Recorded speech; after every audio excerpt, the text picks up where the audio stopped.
BJP నేతలతో భేటీ అనంతరం పొంగులేటి శ్రీనివాసరెడ్డి కీలక వ్యాఖ్యలు చేశారు. పార్టీలో చేరే విషయాన్ని ఇప్పుడే తేల్చేయాలని అనుచరులతో చర్చించిన తర్వాత ఓ నిర్ణయానికి వస్తారని ఆయన చెప్పారు. తెలంగాణ బిడ్డల ఆశయాల్ని సీఎం కేసీఆర్ తొంగలో తొక్కారని మండిపడ్డారు.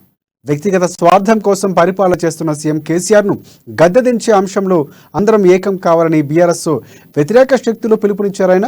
ప్రభుత్వం వ్యతిరేక ఓటు చీరకుండా ప్రయత్నిస్తామన్న పొంగులేటి దమ్ముంటే కేసీఆర్ ఖమ్మం నుంచి ఎంపీగా పోటీ చేయాలని, ఎవరు గెలుస్తారో తాను చూస్తానని సవాల్ విసిరారు. మేనిఫెస్టోలు కాదు, లేకుంటే మినిట్స్ కాకుండా అంశం పూర్తయ్యేంత వరకు ఏదైతే వారిని గద్దెదించే కార్యక్రమానికి కావాల్సిన ప్లాట్ఫామ్ ఏర్పడేంత వరకు హడావుడికి రాత్రికి రాత్రి తీసే తీర్మానం కూడా ఏం పట్టుద్ది. రోజులు అనేది నేను ఒక్కడో జూపల్లి గారు ఒక్కటో ఏదో ఒక సంతకం పెట్టి అయిపోయేదైతే డెఫినెట్ గా ఇద్దరం ఇప్పుడే సంతకం పెట్టి చేస్తాం.